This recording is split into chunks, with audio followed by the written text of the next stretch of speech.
कहानी की शुरुआत होती है एक ऐसी दुनिया से जहां सब कुछ रुक गया। न सिग्नल न सर्वर। एक मैसिव साइबर अटैक ने पूरी दुनिया को तबाह कर दिया था। बैंक बंद हो गए, शॉपिंग मॉल्स अंधेरों में डूब गए, यहाँ तक कि सरकारी सिस्टम भी खाक बन गए। इंटरनेट से जुड़ी हर चीज बर्बाद हो गई। अमीर लोगों ने शहर के चारों तरफ ऊंची दीवारें खड़ी कर लीं, जबकि गरीब और क्रिमिनल्स को शहर के बाहर निकाल दिया गया, क्योंकि गरीब लोगों का शहर में कोई काम नहीं था और क्रिमिनल्स जो उनके लिए खतरा बनते जा रहे थे। शहर के बाहर अब ना रोशनी है ना खाना। क्रिमिनल्स हर शहर से बाहर निकलने वाले को लूटने लगे और गरीब स्कैवेंजर्स बन गए। जब कुछ भी खाने को नहीं बचा, तब लोग एक दूसरे को ही मार कर खाने लगे। अब सिर्फ एक ही रूल है, जिंदा रहना। सरवाइव करने वाले लोगों में एक जोन भी होता है, जो कि क्रिमिनल तो नहीं था लेकिन गरीब जरूर था। हालांकि उसने मेहनत करके खुद को इस काबिल बना लिया था कि वो शहर के अंदर भी जा सकता है। शहर के बाहर कुछ लोग एज अ मिल्कमैन काम करते हैं, जिनका काम एक शहर से दूसरे शहर तक सामान पहुंचाना होता है। सामान सप्लाई करते वक्त कुछ लोग सप्लाई को लूटने भी आया करते थे। जोन भी एक मिल्कमैन होता है। जोन सामान लेकर जब न्यू सैन फ्रांसिस्को पहुंचता है, तब उसकी मुलाकात शहर के चीफ ऑपरेशन ऑफिसर रेवन से होती है। रेवन चाहती थी कि जोन न्यू शिकागो से उसका एक पैकेज रिसीव करके ले आए, क्योंकि कहीं ना कहीं रेवन को पता था कि जोन से बेहतर इस काम को कोई और नहीं कर सकता और वो रास्ते में आने वाली हर मुसीबत का सामना करने की काबिलियत रखता है। रेवन इस काम के लिए जोन को न्यू सैन फ्रांसिस्को की नागरिकता ऑफर करती है। हालांकि ये मिशन उसके लिए काफी मुसीबत पैदा कर सकता था, लेकिन नागरिकता का ऑफर मिलने के बाद थोड़े नखरे करते हुए जोन इस डील के लिए एग्री हो जाता है, क्योंकि बचपन से ही न्यू सैन फ्रांसिस्को में रहना और एक नॉर्मल लाइफ जीना उसका सपना था। यहाँ पर उस पैकेज को रिसीव करने के बदले में नागरिकता देने का एक ही मतलब होता है कि उस काम में बहुत ज्यादा रिस्क है और रास्ता भी बहुत लंबा था, जिसके लिए रेवन जोन को 10 दिन का टाइम देती है और साथ ही वार्निंग देते हुए कहती है कि अगर वो एक दिन भी लेट हुआ तो ये डील कैंसिल हो जाएगी। उस डील के दौरान रेवन अपने हस्बैंड नोवा और बेटी डव को जोन से इंट्रोड्यूस कराती है, जिसके बाद वो सब एक साथ बैठकर लंच करते हैं। लंच के बाद जब जोन उस पैकेज को रिसीव करने के लिए निकल गया, तब रेवन का असली रूप सामने आता है। रेवन का हस्बैंड और बच्चे, ये सब एक झूठ था। हस्बैंड और बच्चा बस रेवन के एक प्लान का हिस्सा था, ताकि वो जोन को इमोशनली अपने काम के लिए मना सके और उसे लगे कि रेवन को उस पैकेज की काफी ज्यादा नीड है। और कहीं ना कहीं जोन ये सब देखकर उस काम को करने के लिए मान भी गया था। दूसरी तरफ हम देखते हैं कि शहर के बाहर एक सिबलिंग जिनका नाम लाउड और क्वाइट है, वो एजेंट स्टोन से बचकर भाग रहे हैं और कुछ देर तक भागने के बाद एजेंट स्टोन उन दोनों की कार में ब्लास्ट करके उनका एक्सीडेंट करा देता है, जिससे वो दोनों पकड़े जाते हैं। तब एजेंट स्टोन उन्हें एक चॉइस देता है कि या तो वो दोनों को मार देगा या फिर उन दोनों में से एक खुद को मार ले, और प्रेशर में आकर लाउड अपने आप को शूट कर लेता है ताकि वो अपनी बहन क्वाइट को बचा सके। उधर जोन अपने एक पुराने दोस्त टॉमी के पास न्यू शिकागो के रूट की मैप्स लेने के लिए जाता है। तभी उस मैप के बारे में सुनकर टॉमी जोन को वार्न करता है कि वहाँ जाना खतरे से खाली नहीं है, वहाँ जाना काफी रिस्की है, इसमें उसकी जान भी जा सकती है। लेकिन जोन टॉमी की बात को नजरअंदाज करते हुए अपने लंबे सफर के लिए निकल पड़ा। जोन लास वेगस से होते हुए न्यू शिकागो के लिए जा ही रहा था कि तभी जोन की मुलाकात क्वाइट से होती है, जिसने अपनी गन पॉइंट पर जोन को रोक लिया था। क्वाइट को देखकर जोन को यह समझ आ गया था कि वो किसी न किसी से बचकर भाग रही है। उसी दौरान जोन और क्वाइट की मुलाकात लास वेगस के रूलर स्वीट टूथ से होती है। असल में स्वीट टूथ एक साइकोपैथिक क्लोन है। स्वीट टूथ को अपनी तरफ आता देख जोन डिसाइड करता है कि क्वाइट से लड़ने के बजाय उन दोनों को एक दूसरे को कोऑपरेट करना चाहिए, ताकि वो इस सिचुएशन से बाहर निकल सके। स्वीट टूथ से बचकर निकलने वाली जोन की नीति पर क्वाइट एग्री कर जाती है। हालांकि मौका देखते ही क्वाइट जोन की कार एवलिन को लेकर भागने लगी, लेकिन उसे नहीं पता था कि जब वो पैदा भी नहीं हुई थी, तब से जोन ऐसे लोगों से निपटता आया है। तब जोन बिना वक्त गवाए किसी न किसी तरह क्वाइट को रोक लेता है। कुछ देर बाद जब जोन और क्वाइट दोनों स्वीट टूथ को चकमा देकर भाग रहे थे, तब उनका पीछा करते हुए स्वीट टूथ जोन की कार एलिन के टायर पंक्चर कर देता है। अब ना चाहते हुए भी जोन और क्वाइट को लास वेगस में ही स्वीट टूथ से छिपना पड़ता है। अचानक स्वीट टूथ को अपनी तरफ आता देख क्वाइट डर के मारे जोन को वहीं अकेला छोड़कर भाग गई। जबकि जोन पकड़ा जाता है, जोन खुद को बचाने के लिए स्वीट टूथ का सामना करता है, पर उसके सामने जोन ज्यादा देर टिक नहीं पाता और ना चाहते हुए भी उसे स्वीट टूथ से हार माननी पड़ती है। अब स्वीट टूथ जोन को एक कसिनो में ले आया और उसे मारने के लिए एक किल म्यूजिक प्ले करता है, लेकिन सर पर केफन बांधकर चलने वालों को मौत से डर नहीं लगता। इसलिए जोन मरने से डरने के बजाय उस म्यूजिक पे स्वीट टूथ के साथ जैमिंग शुरू कर देता है। जो देखकर स्वीट टूथ को बहुत अच्छा लगा और उसने जोन से फ्रेंडशिप कर ली। अब स्वीट टूथ डिसाइड करता है कि वो जोन को जाने देगा, लेकिन उससे पहले जोन को स्वीट टूथ का शो अटेंड करना होगा। उस दौरान स्वीट टूथ से बात करने पर जोन को पता चलता है कि स्वीट टूथ एपोक्लिप्स के बाद से अकेला रह रहा है। मतलब साफ था कि स्वीट टूथ अकेलेपन की वजह से साइकोपैथ बन चुका था। और साथ ही जोन को ये भी पता चलता है कि स्वीट टूथ का एक बेस्ट फ्रेंड भी है जिसका नाम हार्ली है। असल में हार्ली कोई और नहीं बल्कि एक पेपर बैग है। शायद आपको भी ये सुनने में थोड़ा अजीब लगे कि एक पेपर किसी का बेस्ट फ्रेंड कैसे हो सकता है। शो स्टार्ट करने से पहले स्वीट टूथ रिवील करता है कि क्वाइट भी उसकी कैद में है, जो सुनने के बाद जोन को थोड़ा सा धक्का लगा। लेकिन जोन का क्वाइट को इस सिचुएशन से निकालने का मन तो नहीं था, लेकिन ना चाहते हुए भी जोन को उसे बचाना ही पड़ता है क्योंकि जोन की कार की चाबी क्वाइट के पास थी। तब जोन बीयरबल का दिमाग चलाते हुए स्वीट टूथ को कन्विंस करता है कि उसका शो देखने के लिए जितनी ज्यादा ऑडियंस होगी उतना ही ज्यादा मजा आएगा, इसलिए उसे क्वाइट को जेल से बाहर निकाल देना चाहिए। जोन की बात मानते हुए स्वीट टूथ क्वाइट को प्रजन से बाहर निकाल देता है, जिसके बाद स्वीट टूथ अपना शो स्टार्ट करता है। और शो खत्म होने के बाद स्वीट टूथ जोन और क्वाइट से फीडबैक मांगता है। हालांकि जोन और क्वाइट को शो काफी बोरिंग लगा था, लेकिन फिर भी वो स्वीट टूथ का दिल नहीं तोड़ना चाहते थे, इसलिए वो उससे कहते हैं कि शो बहुत ही बढ़िया था। लेकिन स्वीट टूथ को जोन का ये रिप्लाई बिल्कुल भी पसंद नहीं आता और वो इरिटेट होकर उनकी जान लेने का डिसाइड करता है कि तभी क्वाइट जान बचाने के लिए सच कह देती है। वो उससे कहती है कि शो बिल्कुल भी अच्छा नहीं था। तब स्वीट टूथ को क्वाइट की ऑनेस्टी काफी ज्यादा पसंद आई। तब वो दोनों को छोड़ देता है और साथ ही स्वीट टूथ एक डिसीजन लेता है कि अब से वो शो दिखाने के लिए किसी भी इंसान को नहीं पकड़ेगा, बल्कि वो खुद यहाँ से बाहर निकलकर दूसरे लोगों को शो दिखाएगा। जिसके बाद कसीनो को जलाकर स्वीट टूथ हार्ली को लेकर वहां से निकल गया। उधर लास वेगस के बाहर कुछ कैनिबल्स यानी कि इंसानों को खाने वाले लोग फॉर्मर सिक्योरिटी गार्ड माइक और स्टू को पकड़े हुए थे। तभी वहां एजेंट स्टोन और उसके आदमी आकर माइक और स्टू को रेस्क्यू कर लेते हैं। उस दौरान एजेंट स्टोन माइक और स्टू को अपनी यूनिट ज्वाइन करने का ऑफर देता है। उनकी यूनिट ज्वाइन करने पर माइक और स्टू को उन लोगों की जान लेनी होगी जो जरूरत के लिए सप्लाई को लूटते हैं। अब ना चाहते हुए भी माइक के कन्विंस करने पर स्टू यूनिट ज्वाइन करने के लिए मान जाता है। तब वो दोनों ही स्टोन की यूनिट ज्वाइन कर लेते हैं, जिसके बाद माइक और स्टू की टेस्टिंग होती है, जहां एजेंट स्टोन दोनों को स्नाइपर राइफल्स देता है और एक ट्रक के पास ले जाकर कहता है कि तुम दोनों को इस ट्रक की हिफाजत करनी होगी, मतलब कि उन्हें ट्रक के पास आने वाले किसी भी आदमी को मार देना है। तभी ट्रक के पास दो लोग आते हैं, जिनमें से एक को माइक शूट कर देता है, जबकि स्टू दूसरे को शूट नहीं कर पाता। तब माइक दूसरे को भी शूट कर देता है, जिसके बाद एजेंट स्टोन माइक को शाबाशी देते हैं और स्टू को ऐसी गलती दोबारा न करने की नसीहत। अब स्टोर माइक को शेफर्ड के साथ एक चेक पॉइंट पर अपॉइंट किया गया। उसी दौरान जोन और क्वाइट भी वहां पहुंच गए। माइक जोन से उसका लाइसेंस मांगता है, लेकिन जोन उन लोगों को चेक पॉइंट पर देखकर काफी हैरान था, क्योंकि जोन के पास जो मैप था उसमें ऐसे किसी भी चेक पॉइंट के बारे में नहीं था। उसी वक्त क्वाइट की नजर शेफर्ड पर पड़ती है, जिसे देखकर वो उसे पहचान लेती है, क्योंकि लाउड ने जब खुद को शूट किया था तब वहां पर शेफर्ड भी मौजूद था। शेफर्ड को देखकर क्वाइट गुस्से में आकर उस पर अटैक करती है। तभी माइक क्वाइट को स्टन गन से बेहोश कर देता है और एक बार फिर क्वाइट एजेंट स्टोन की कैद में आ गई और साथ ही जोन को भी उसने अपने साथ लपेटे में ले लिया। एजेंट स्टोन के आदमी जोन और क्वाइट को अरेस्ट करके डीएमजी के एरिया पर ले आए, जहां उन्हें ओपन रूल लाइसेंस मिलता है। वहीं शेफर्ड जोन की गाड़ी की तलाशी ले रहा था। तब उसे जोन की गाड़ी से एक मैप मिला। ये वही मैप था जिसे जोन ने टोमी से न्यू शिकागो जाने के लिए लिया था। शेफर्ड उस मैप को देखकर एकदम शॉक रह गया, क्योंकि उस मैप को एजेंट स्टोन के एरिया में आने वाले हर चेक पॉइंट को अवॉइड करते हुए बनाया गया था। शेफर्ड मैप लेकर सीधा एजेंट स्टोन के पास गया। तब स्टोन उस मैप को देखकर जोन के साथ एक मीटिंग करने के लिए कहता है। अब जोन सिचुएशन को बातों से संभाल ही रहा था कि क्वाइट उसके मुंह पर थूक कर सब कुछ बिगाड़ देती है। और अब सिचुएशन ये आ गई थी कि स्टोन को मैप मेकर की सारी इन्फॉर्मेशन चाहिए थी, जिसके लिए जोन और क्वाइट को काफी टॉर्चर किया जाता है, जिसमें उनसे कई सारे फॉर्म फिल करवाए जाते हैं। उन्हें लाउड म्यूजिक सुनाया जाता है। जोन के साथ इतना सब कुछ होने के बाद भी वो मैप मेकर को रिवील नहीं करता। तब एजेंट स्टोन उन दोनों को जान से मारने का ऑर्डर दे देता है। अब स्टू जोन और क्वाइट की जान लेने के लिए उन्हें क्लिफ से कूदने के लिए कहता है। अब क्लिफ की हाइट देखकर जोन और क्वाइट घबरा गए। खुद की फटी हालत देखकर जोन स्टू को कन्विंस करने लगा कि वो उसे ना मारे। साथ ही वो उसे ऑफर देता है कि वो भी उनके साथ यहाँ से भाग जाए, ताकि वो भी स्टोन की तरह दूसरों पर ऑर्डर चला सके। जोन के इस ऑफर को सुनके स्टू के मन में लालच आ गया और स्टू उसकी बात पर एग्री भी हो गया। लेकिन वहां से निकलने से पहले स्टू जोन की चाबियों और कुछ सप्लाई को कलेक्ट करता है, ताकि वो लोग यहाँ से आसानी से निकल पाएं।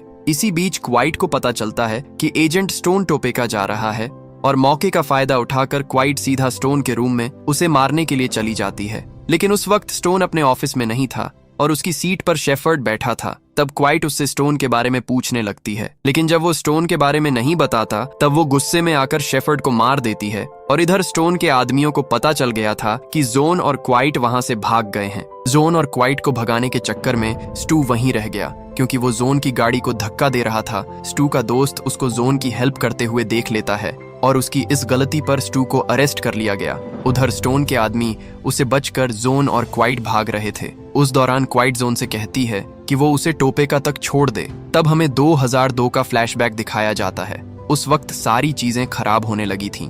उस दौरान हम एजेंट स्टोन को देखते हैं, जो कुछ लेडीज से फ्रेंड करने की कोशिश कर रहा था, लेकिन वो दोनों उसकी बात नहीं सुनती। अपनी डिसरिस्पेक्ट से परेशान होकर एजेंट स्टोन घर लौट आया, जहां उसकी नेबर अपने हस्बैंड के साथ मिलकर स्टोन के सारे सप्लाई को लेकर भाग जाते हैं। थोड़ी देर बाद एक रेस्टोरेंट ओनर स्टोन से हेल्प मांगने के लिए आया। वो उसे बताता है कि कुछ लोग उसके रेस्टोरेंट से अपनी फैमिली को फीड करने के लिए सप्लाई लूट रहे हैं। तब गुस्से में आकर स्टोन अपने फादर की गन उठाता है और उस रेस्टोरेंट ओनर की हेल्प करने के लिए पहुंच गया। वहां एजेंट स्टोन को देखकर लोग उस रेस्टोरेंट में पहुंचने पर वो लोग उसे भला बुरा कहने लगे और उन सब की बातों से इरिटेट होकर स्टोन रेस्टोरेंट में मौजूद हर एक इंसान को मार देता है। अब वापस से हम क्वाइट और जोन को देखते हैं, जो कि फिलहाल स्टोन के कैद से बचकर भाग रहे थे। क्वाइट जोन को बताती है कि हमें टोपेका जाना है, क्योंकि टोपेका में एजेंट स्टोन का हेडक्वार्टर है। जोन भी अब तक समझ चुका था कि क्वाइट अपने भाई लाउड की मौत का बदला लेने टोपेका जाना चाहती है। जब जोन और क्वाइट टोपेका जा रहे थे, तभी रास्ते में लिविंग सर्वाइवर्स का एक ग्रुप उन्हें अरेस्ट कर लेता है। वहां उनकी मुलाकात वैक्स नाम की लेडी से होती है। इसकी दादी बीमार थी और उसे अपनी दादी के लिए एक मेडिसिन चाहिए थी, और इस काम को करने के लिए उन्हें मिल्कमैन की जरूरत होती है। और उस वक्त उनके लिए जोन से बढ़िया मिल्कमैन कोई और नहीं था, इसीलिए उन्होंने जोन को पकड़ा था। अब अगर जोन वो मेडिसिन ले आता है तो इसके बदले वो लोग जोन की कार को वेपन से अपग्रेड कर देंगे। जोन भी इस डील के लिए मान गया और यहाँ से जोन और कोई डायरेक्ट फार्मासिस्ट के पास गए। वहां पहुंचने पर एबर, जो कि वहां की फार्मासिस्ट होती है, वो उनका स्वागत करती है, और क्योंकि उसको उन पर डाउट हो रहा था, इसीलिए एबर उन्हें मेडिकेटेड चाय पिलाकर मारने की कोशिश करती है। लेकिन जब क्वाइट एबर को दादी के बारे में बताती है और साथ ही उसे कन्विंस करती है कि वो लोग दादी की हेल्प करना चाहते हैं, तब दादी के बारे में सुनते ही एबर उन्हें वो मेडिसिन देने का फैसला करती है और साथ ही उन दोनों को वहां से जाने देती है। अब वापस जब वो लोग जा रहे थे, तब रास्ते में कुछ रिलीजियस फनेटिक्स उनके पीछे पड़ गए। उनसे बचने के लिए उन दोनों को एक थिएटर में छुपना पड़ा। उस थिएटर में कुछ देर मूवी देखने के बाद जोन क्वाइट की जैकेट को धो देता है, जो देखकर क्वाइट काफी अपसेट हो गई, क्योंकि उस जैकेट पे उसके भाई लाउड का खून लगा था। कुछ देर बाद जोन और क्वाइट वहां से निकलकर सीधा दादी के पास पहुंचते हैं। तब वहां पहुंचने पर वैक्स उन्हें बताती है कि असल में दादी को जो बीमारी है वो किसी भी मेडिसिन से ठीक नहीं हो सकती। असल में ये दवाई दादी इसलिए मंगा रही थी ताकि उसे खाकर उन्हें मरने में आसानी हो। जो बात सुनकर जोन और क्वाइट को थोड़ा अजीब लगता है, जिसके बाद दादी उस प्लांट से चाय बनाती हैं। चाय पीने के बाद दादी उन सबको नसीहत देती हैं कि दुनिया में अगर कोई बहुत ज्यादा जरूरी चीज है तो वो है टाइम। अगर तुम अपना टाइम बर्बाद करते हो तो तुम दुनिया के सबसे बेवकूफ इंसान हो, इसलिए शायद तुम्हें अपने टाइम का सबसे ज्यादा ख्याल रखना चाहिए। जिसके कुछ देर बाद ही दादी शांति के साथ चल बसती हैं, और उनका ये भी कहना था कि वो इस एपोक्लिप्स की सबसे बुजुर्ग औरत हैं, इसलिए उन्हें अब शांति चाहिए। जिसके बाद वैक्स अपनी दादी की कार को अपने कंटेनर से बाहर निकाल देती है, जो कि चलता फिरता एक घर था, और उसने तो अपनी दादी की कार को ब्लास्ट कर दिया। शायद फ्यूनरल का मतलब उनका यही होता है कि जो भी इंसान इस दुनिया से चला गया उसको ब्लास्ट करके खत्म कर दो। जिसके बाद वहां मौजूद सभी लोग एक पार्टी करते हैं। शायद ये पार्टी उसके दादी के जाने की वजह से थी। जिसके बाद जोन और क्वाइट उनकी पार्टी अटेंड करते हैं। शायद ये पार्टी वैक्स ने अपनी दादी के जाने के लिए दी थी। अब ये तो मुझे भी नहीं पता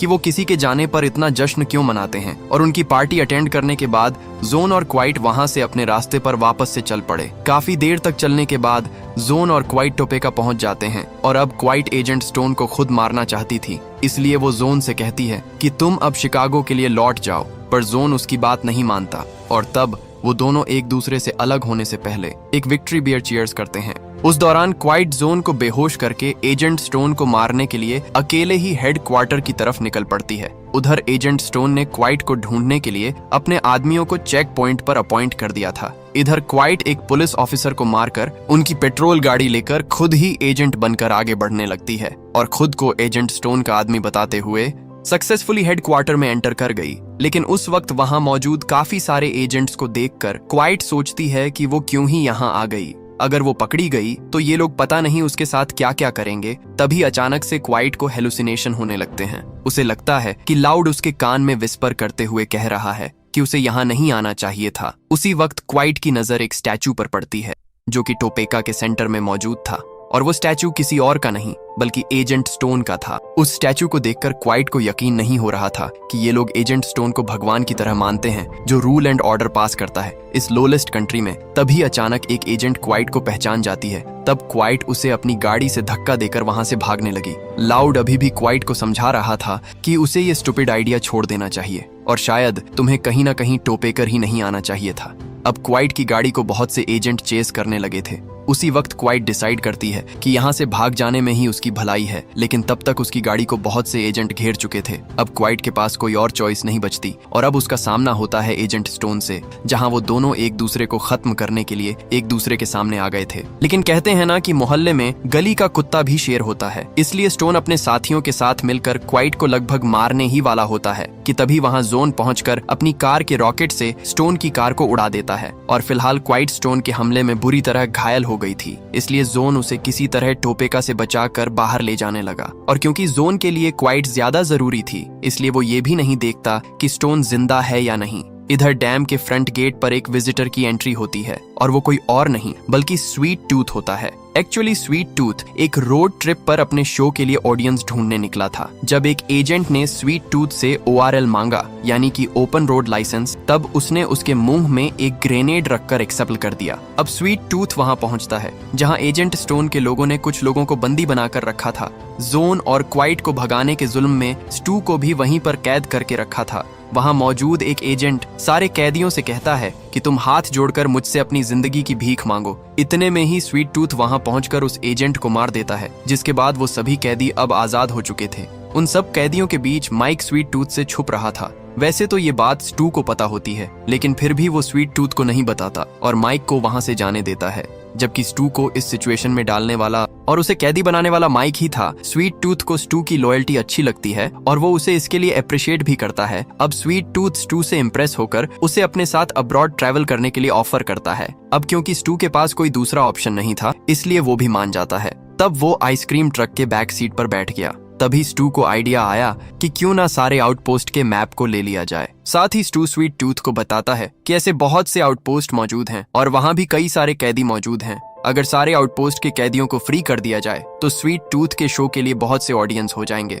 और फिर उसकी भी एक आर्मी होगी, और ये चीज स्वीट टूथ हमेशा से चाहता था। अब कहानी थोड़ा फ्लैशबैक में जाती है, जब क्वाइट और उसका भाई लाउड एक फील्ड में काम किया करते थे जहां उनका काम पेड़ों से फल तोड़ना था। हालांकि इसमें उनका कोई रियल फीचर तो नहीं था, लेकिन क्वाइट को एक कॉन्ट्रैक्ट मिला था जिसमें उन्हें 4 साल के लिए एक ऑर्गेनाइजेशन के लिए काम करना होगा और इसके बदले में वो लोग उन्हें एक अच्छी लोकेशन पर बड़ा सा घर प्रोवाइड करेंगे। तब quiet as a domestic worker और loud as a food seller काम करने के लिए मान जाते हैं। 3 साल बाद क्वाइट और लाउड उसी कम्युनिटी के लोगों के लिए काम कर रहे थे। एक दिन क्वाइट अपने मास्टर के साथ एस्ट्रोल बर्गर आई होती है। उसकी मास्टर ने उसे अपना गुलाम बना रखा था और कम्युनिटी के बाकी लोगों ने भी कुछ लोगों को अपना गुलाम बना लिया था। यहाँ तक कि क्वाइट की मास्टर ने उसकी मिडिल फिंगर कट करके उसे एज-आई पेंडेंट पहन लिया था और वहाँ मौजूद बाकी लोगों ने भी अपने नौकरों के साथ यही किया था। इस दौरान क्वाइट वहाँ लाउड को देखती है जो कि एक फूड काउंटर पर काम कर रहा था। तब क्वाइट अपने मास्टर का ऑर्डर लेकर काउंटर पर फूड रिसीव करने जाती है,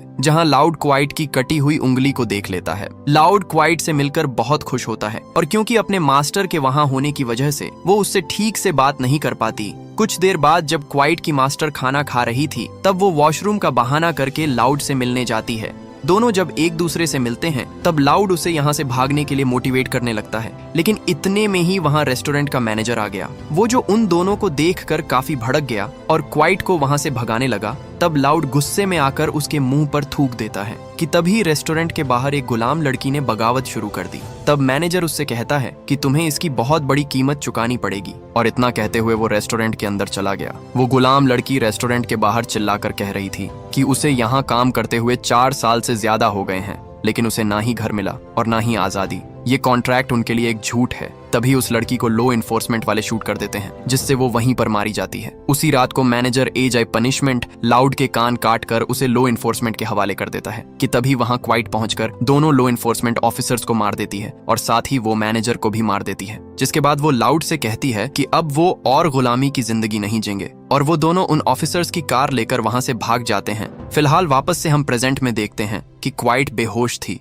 जब उसे होश आया तब उसने देखा कि वो एस्ट्रॉल बर्गर में है, जहां उसका भाई लाउड काम किया करता था। लेकिन क्वाइट को कुछ समझ नहीं आ रहा था कि वो यहाँ कैसे आई। तभी जोन उसके पास आकर उसे बताता है कि कैसे वो उसे एजेंट स्टोन से बचाकर लाया है। तब क्वाइट जोन से एजेंट स्टोन की मौत का पूछती है कि क्या वो जिंदा है या मर गया, और फिर वो जोन पर गुस्सा करने लगती है कि उसने स्टोन को मारा क्यों नहीं। थोड़ी बहस होने के बाद वो दोनों उसी रेस्टोरेंट में एक दूसरे के साथ चिपकने लगते हैं, और फिर सुबह के वक्त क्वाइट चुपके से एजेंट स्टोन को वापस से मारने के लिए जाने लगती है। तभी जोन उसे वापस से समझाता है कि एजेंट स्टोन बहुत ही स्ट्रांग है और तुम उसका सामना नहीं कर पाओगी, इसलिए उसे अभी के लिए गिव अप कर देना चाहिए। तभी वो दोनों नोटिस करते हैं कि बाहर वॉटकिन स्टर्म आ चुका है। वो इतना ज्यादा खतरनाक था कि बाहर रखी चीजों को जला रहा था, इसलिए वो दोनों वापस से रेस्टोरेंट के अंदर आ गए, और जब तक स्टर्म शांत नहीं होता तब तक कोई बाहर नहीं जाएगा। इसलिए जोन और क्वाइट एक गेम खेलने लगते हैं। उस गेम के जरिए दोनों को एक दूसरे के बारे में जानने को मिलता है। जैसे क्वाइट की सबसे फेवरेट जगह डिज्नीलैंड है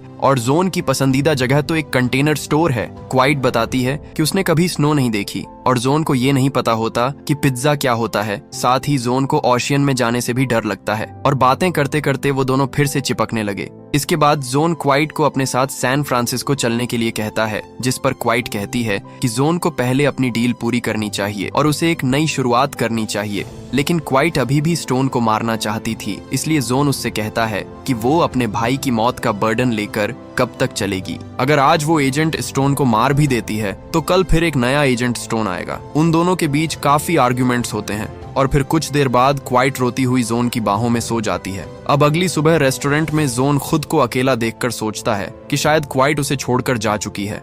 लेकिन बाहर जाने पर वो देखता है कि क्वाइट जोन की कार में सप्लाई रख रही थी, क्योंकि क्वाइट ने जोन के साथ जाने का डिसाइड कर लिया था, और अब वो दोनों शिकागो के लिए निकल जाते हैं। काफी लंबा सफर करने के बाद जोन और क्वाइट शिकागो आ चुके थे, और न्यू शिकागो में एंटर करना सैन फ्रांसिस्को में एंटर करने से ज्यादा ठीक लग रहा था। एक्चुअली उन्हें एक स्नाइपर की वॉइस अंदर जाने के लिए डायरेक्शन बता रही थी। जोन को ये सब बहुत कप्पी लग रहा था। वहीं क्वाइट इस टेड वाइब्स को काफी एंजॉय करती है। ये देखने में काफी दिलचस्प था, क्योंकि वहाँ जो वॉइस थी उसकी कोई आइडेंटिटी नहीं थी। तभी अचानक जोन को रियलाइज होता है कि जोन उस आवाज को जानता है, और जोन के अकॉर्डिंग ये आवाज कैलिप्सो की होती है। लेकिन वो आवाज जोन की बात पर ना तो डिनाई करती है और ना ही उसे एडमिट करती है। फिलहाल जोन के पास इतना टाइम नहीं होता कि वो कैलिप्सो की उस आइडेंटिटी पर आर्ग्यू करे, इसीलिए जोन कैलिप्सो का दिया हुआ पैकेज लेकर बाहर आ जाता है। ये वही पैकेज था जिसे रेवन ने जोन से मंगवाया था, जिसके बदले वो जोन को न्यू सैन फ्रांसिस्को की नागरिकता देने वाली थी। जोन और क्वाइट सैन फ्रांसिस्को के लिए निकल जाते हैं। तब रास्ते में आते वक्त जोन पिटस्टॉप नाम की जगह पर रुकता है। पिटस्टॉप वो प्लेस होती है जहां सारे मिल्कमैन मिलकर अपनी अपनी स्टोरीज बयां करते हैं। साथ ही वहां पर वो शावर भी ले सकते हैं। हालांकि उस जगह के काफी स्ट्रिक्ट रूल्स भी थे। पहला रूल था कि कोई भी किसी भी मिल्कमैन का करंट जॉब नहीं पूछेगा। दूसरा, अंदर कोई वेपन अलाउड नहीं होता। पर पहली बात तो वहां पहुंचते ही जोन और क्वाइट दोनों अलग अलग हो जाते हैं। जोन अंदर चला जाता है, जबकि क्वाइट गैस भरने के लिए बाहर ही रुक जाती है। क्वाइट को जब गैस भरने का नंबर आता है तब एक आदमी क्वाइट से पहले गैस भरने लगता है। तब क्वाइट उसे टोकने लगती है। उल्टा वो आदमी उसके जूतों पर थूक देता है। तभी वहां मैरी नाम की एक लेडी मिल्कमैन आती है और उस आदमी के गैस टैंक को स्टेप कर लेती है, जिसके बाद मैरी और क्वाइट अंदर जाने लगते हैं। मैरी इससे पहले क्वाइट से पिट स्टॉप पर नहीं मिली होती है, इसीलिए वो क्वाइट से पूछ रही होती है कि क्वाइट कहाँ से है, कि तभी मैरी की नजर जोन पर पड़ती है और वो जोन के पास जाकर उसे किस करने लगती है। साथ ही वो जोन को मारती भी है और कहती है कि तुमने तो मुझे मरने के लिए ही छोड़ दिया था, जिस पर जोन कहता है कि मुझे लगा तुम मर गई हो।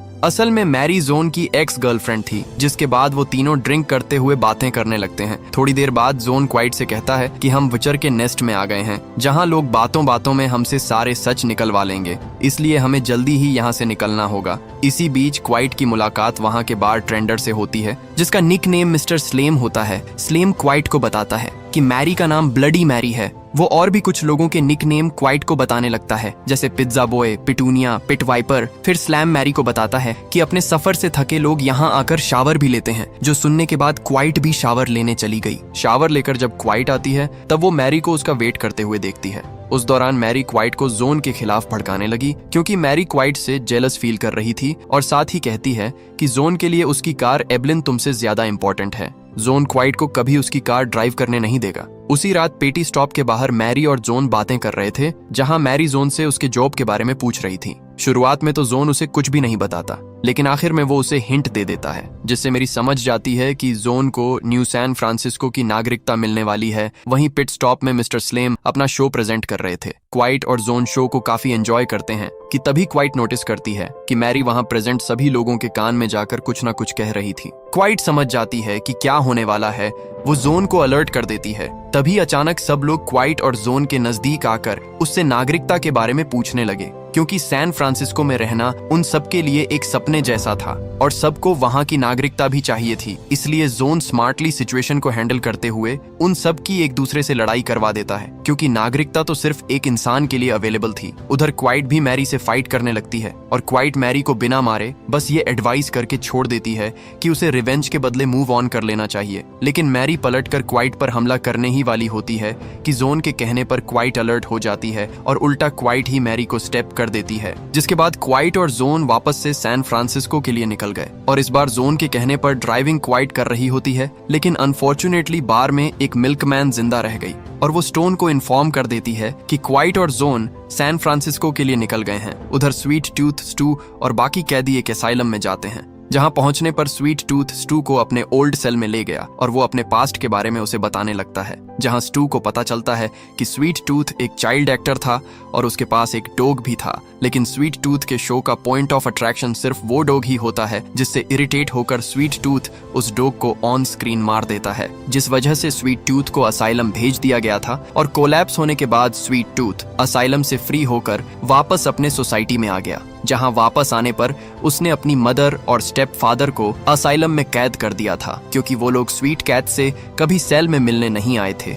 वापस से हम प्रेजेंट में देखते हैं, स्वीट टूथ अपने पेरेंट्स के स्केलेटन को डिस्ट्रॉय करके स्टू के साथ बाहर आ गया। तब वो देखते हैं कि सारे कैदी मरे हुए हैं। ये देखकर स्वीट टूथ को बहुत गुस्सा आ गया, क्योंकि वो सारे कैदी उसके ऑडियंस थी। स्वीट टूथ और स्टू को पता चलता है कि ये सब एजेंट स्टोन ने किया है और माइक भी इन सब में शामिल है। तब स्वीट टूथ गुस्से में आकर एजेंट स्टोन के सारे एजेंट्स को मार देता है, सिवाय माइक के, क्योंकि सिर्फ माइक ही स्वीट टूथ को एजेंट स्टोन तक पहुंचा सकता था। इसी बीच हमें एक फ्लैशबैक दिखाया जाता है। जब जोन बच्चा था तब वो बुरी तरह से एक कार में घायल पड़ा होता है। जब उसे होश आता है तब उसे अपने पास्ट के बारे में कुछ भी याद नहीं था। वहां मौजूद लेडी जोन से उसके बारे में पूछती है और जोन को प्रिटेंड कराती है कि वो उसकी हेल्प कर रही है, लेकिन मौका मिलते ही वो जोन को घायल कर उसकी कार लेकर भाग गई। तभी वहां टेकन सिस्टम आ गया, जिससे बचने के लिए जोन एक शेड में छुप गया था। जोन खुद के सर्वाइवल के लिए इधर उधर भटकने लगा कि तभी उसे एक ऑरेंज रेली स्टाइल स्पोर्ट कार मिलती है। उस कार में जोन को कुछ स्टर्ड फूड और कुछ पैसे मिले, जिसके बाद से जोन ने कार में ही रहना शुरू कर दिया था। एक दिन कुछ कैनिबल्स खाने की तलाश करते हुए जोन तक पहुंच जाते हैं। अब जोन जैसे तैसे करके कार स्टार्ट करके वहां से भागने लगा। काफी मुश्किलों के बाद वो खुद को बचा लेता है। उसी दिन वो डिसाइड करता है कि उसी कार ने जोन की जान बचाई है। अब जोन उसे रिपेयर करेगा और उसे हमेशा अपने साथ रखेगा, जिसके बाद वो उस कार को रिपेयर करवाता है और उसे नाम देता है एलन। तब वापस से हम जोन और क्वाइट को देखते हैं, जो फिलहाल न्यू सैन फ्रांसिस्को जा रहे थे। उस बीच क्वाइट को जोन की एक फैमिली फोटो मिली, जिसमें उसके पेरेंट्स का फेस विजिबल नहीं था। हवा की वजह से वो फोटो उड़कर कार से बाहर चली गई, जिसे ढूंढने के लिए जोन और क्वाइट दोनों कार से बाहर आ गए। उन्हें वो फोटोग्राफ तो मिल जाती है। तभी जोन और क्वाइट नोटिस करते हैं कि एलन के पास कुछ होली मैन खड़े हैं और वो एलन को ले जाने की कोशिश कर रहे हैं। तभी जोन उनमें से 2 होली मैन को शूट कर देता है, लेकिन एक होली मैन एवलिन को लेकर चला गया। तब जोन और क्वाइट पैदल ही उस होली मैन को चेस करने लगते हैं। इस बीच एलन के खो जाने से जोन बहुत अपसेट हो गया था और फिर अपने सफर के दौरान वो क्वाइट से बिल्कुल भी बात नहीं करता और चलते चलते वो दोनों होली मैन्स के कैंप तक पहुंच गए। तब क्वाइट और जोन उन होली मैन को ऐसा प्रिटेंड कराते हैं कि वो दोनों भी उनके ग्रुप के मेंबर्स हैं। उस बीच वो दोनों देखते हैं कि उनका एक लीडर भी है, जो कि एक प्रीचर होता है। प्रीचर मतलब यानी कि एक प्रीस्ट, जो रिलीजन के बारे में सबको ज्ञान देता है। प्रीचर को उनके होली मैन जोन की कार को एज आई गिफ्ट प्रेजेंट कर रहे थे। तभी जोन प्रीचर को फाइट करने का ओपन चैलेंज दे देता है, जहां दोनों के बीच काफी घमासान युद्ध होता है। लेकिन एट द एंड जोन हार जाता है और प्रीचर जोन को एक प्रजन में कैद कर देता है। उधर क्वाइट एक होली मैन से फाइट कर रही थी ताकि वो उस जगह से निकलने के लिए दूसरी गाड़ी का जुगाड़ कर सके, और क्वाइट होली मैन को मारकर गाड़ी का जुगाड़ कर ही लेती है। और इसके बाद क्वाइट जोन को प्रजन से निकालती है और उसे यहाँ से भागने को कहती है। लेकिन जोन इस बात पर एग्री नहीं करता, क्योंकि जोन अपनी कार एवन को छोड़कर नहीं जाना चाहता था। इस पर जोन और क्वाइट के बीच काफी आर्ग्यूमेंट्स हुए। तब क्वाइट जोन को कह देती है कि एवलीन बस एक कार ही तो है और मैं एक कार के लिए अपनी जान जोखिम में नहीं डाल सकती। ये कहते हुए क्वाइट जोन को वहीं अकेला छोड़कर चली जाती है, जिसके बाद जोन अपनी कार एवन के पास वापस आता है। तभी वो प्रीचर जोन को देख लेता है और फिर से उन दोनों के बीच फाइट शुरू हो गई। फाइट के दौरान जोन की कार के गैस टैंक में होल हो गया, जिस वजह से ऑयल लीक होने लगा, जिससे वहां एक बड़ा ब्लास्ट होता है। उस ब्लास्ट की वजह से लगभग सारे होली मैन और खुद जोन भी इंजर्ड हो गया था। जबकि प्रीचर को उसके कुछ आदमी रेस्क्यू करके वहां से ले जाते हैं। क्वाइट को भी उस ब्लास्ट का पता चलता है, क्योंकि क्वाइट अभी उनके कैंप से ज्यादा दूर नहीं गई थी। ये देखकर क्वाइट को लगता है कि शायद जोन भी उस ब्लास्ट में मारा गया, और इस बात का क्वाइट को काफी बुरा लगता है और वो रोने लगती है। तब वापस से क्वाइट रेवन का पैकेज लेकर जाने लगी। थोड़ी देर बाद जोन को होश आया। तब वो देखता है कि उसकी कार का एक एक पार्ट बिखरा पड़ा है। उसकी कार बिल्कुल जलकर खाक हो चुकी है और जोन उसी कार में बैठा है और फिर सब कुछ याद करने लगता है कि कैसे उसने एक एक पार्ट जोड़कर उस कार को बनाया था। इधर क्वाइट को लग रहा था कि उस ब्लास्ट में जोन की मौत हो चुकी है, इसलिए क्वाइट सैन फ्रांसिस्को की जर्नी कंटिन्यू रखती है कि तभी अचानक एक डियर उसके सामने आ गई और उससे बचने के चक्कर में क्वाइट की कार झाड़ियों में फंस गई। तभी वहां एक आदमी आया जो असल में विचर होता है, जो लोगों से सामान लूटता है। फिलहाल क्वाइट जोन की मौत से काफी दुखी थी और अब उसकी गाड़ी भी खराब हो चुकी थी। रेवन का दिया हुआ डेडलाइन भी खत्म होता जा रहा था। इन सब बातों को दिमाग में सोचते हुए क्वाइट फ्रस्ट्रेट होकर उस विचर से कहती है कि अगर तुम मुझे मारना चाहते हो तो मार दो, जिससे वो विचर क्वाइट के साथ कुछ टाइम स्पेंड करता है और क्वाइट की प्रॉब्लम्स को सुनने लगता है। और इसी बीच उस विचर को नागरिकता वाली बात पता चलती है, जिससे अब वो आदमी क्वाइट को मारकर उससे वो पैकेज लेने की कोशिश करने लगा। तभी क्वाइट विचर का ध्यान भटकाने के लिए वो पैकेज को उससे दूर फेंक देती है, ताकि क्वाइट उसी बीच में उस विचर को शूट कर सके। तभी विचर को पीछे से कोई और शूट कर देता है, और वो कोई और नहीं बल्कि क्वाइट की पुरानी फ्रेंड वोट होती है। और वोट क्वाइट को बचाने में कामयाब भी हो गई थी। एक्चुअली वोट के पास कोवॉय हैं, मतलब कोवॉय एक गाड़ियों का ग्रुप होता है जो म्यूचुअली साथ में प्रोटेक्शन के लिए ट्रैवल करते हैं। एक्चुअली ब्लास्ट के बाद जब जोन कैंप से निकल रहा था तब उसे कार मिली थी जिसमें रेडियो होता है, और उस वक्त रेडियो के चैनल पर वोट अवेलेबल थी। और जोन को वोट और उसकी ट्रक गैंग के बारे में पहले से ही पता था, इसलिए जोन रेडियो के हेल्प से वोट को लिफ्ट के लिए बुला लेता है और फिर जोन उन्हें क्वाइट का बताता है, इसलिए वो टाइम पर क्वाइट के पास पहुंचकर उसे प्रोटेक्ट कर लेती है। दोस्तों, इसके आगे की कहानी हम पार्ट 2 में एक्सप्लेन करेंगे। अगर आपको ये वीडियो पसंद आई हो तो इसे लाइक करके चैनल को सब्सक्राइब कर लें। मिलते हैं आपसे अगली किसी शानदार एक्सप्लेनेशन के साथ।